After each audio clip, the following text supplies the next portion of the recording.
Welcome to the Yu-Gi-Oh! 2017 World Championships. On this program, we'll show you the real story behind the scenes of this year's exciting finals in Tokyo, Japan. My name is Sam Oz Stone. And I'm Brittany Kanagati. The world's best players have traveled to Tokyo from their hometowns in countries as far away as Canada, the United States, Germany, France, New Zealand, Australia, Korea, Singapore, Guatemala, Mexico, Brazil. In all, 19 countries, all to see who'll be crowned the ultimate Yu-Gi-Oh! Players of 2017. We're going to show you the amazing victories, the surprise upsets, and the agonizing defeats. Oh, and wait until you see the exciting gameplay and an amazing final day. Wow, it is something.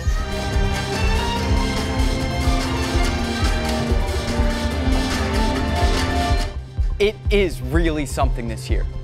If you don't know much about the game, have no fear. We'll take you through it and explain everything.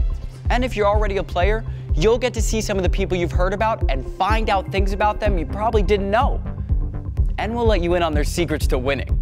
So let's get started with day one, when everyone traveled as long as 36 hours and as far as 10,000 miles to get to this once-in-a-lifetime event. Players get on planes, few of them knowing what to expect. For players like Robert Tanny and his girlfriend Gianna, who met competing against each other in their hometown near Palm Beach, Florida, the first struggle is getting to Tokyo. I got on the plane, we went to Texas for 3 hours, 3-hour flight to Texas. And then from Texas to Japan was a 14-hour flight. Long wait, we watched a lot of movies though, a lot of TV shows. I was lucky enough the seat next to me was empty. Robert will be competing in Duel Links, which is a mobile app modeled after their traditional card game. Introduced only recently, it's proven to be a great starting point for many players, as well as being a new competitive platform all on its own. Kenichi Kataoka is the senior producer of Duel Links. Duel Links has only been around for a year, and we're fortunate that we were able to do this huge tournament in only 12 months. So, Robert Tanny and the other Duel Links players are the first to compete in public on an international stage. He used me to test his decks all flight, so it was 12 hours, we just went back and forth. If I do well, it's because of her. If I don't do well, it's because of her. I'll take my credit or my blame. Yeah. It's a common theme for all players. The lead up to the flight, and the flight itself is filled with hours and hours of research about the national champions from around the world they'd be facing, and almost non-stop playing the game. To get ready, my girlfriend also plays Yu-Gi-Oh! And then I have roommates that also play, and so they play test with me a bunch. We put our decks together, practice a lot. Billy Brake from Dallas, Texas is one of the players to watch coming into these games in the main trading card competition. Billy managed to keep his spirits up even during delays that turned his Dallas to Tokyo trip into a 24-hour adventure. Looking out the window, Billy fought back fatigue. Yeah, the truth be very doors for Marvelous Breathtaking, thank you. But I was super excited. I was like, the sun's still out because night never set from leaving in the morning and going around the other side of the world. Really excited, really nervous about the 13-hour flight, right? 15. Charlie Futch from Indianapolis will be competing in the 13 and under trading card competition called Dragon Duel. He is also one of the players to watch coming into these games, having freshly won recognition in the top 2 of the North America Dragon Duel Championship. We have exactly an hour and 11 minutes till we get to Tokyo, Japan. The famously confident Charlie says, win or lose, he's just happy to have gotten an invitation to fly here. I went to Japan as a 12-year-old, and then I also got the trip all the way paid for me and my mom. It's a pretty special opportunity. I'll look back at this when I'm 24 and just think, man, I was really good at Yu-Gi-Oh! I think it was an awesome opportunity that we were given. I was just so happy to be able to have him here and be here to support him. He actually won the national tournament on my birthday, so I told him as a 12-year-old that he had given me the best birthday present that anyone ever would.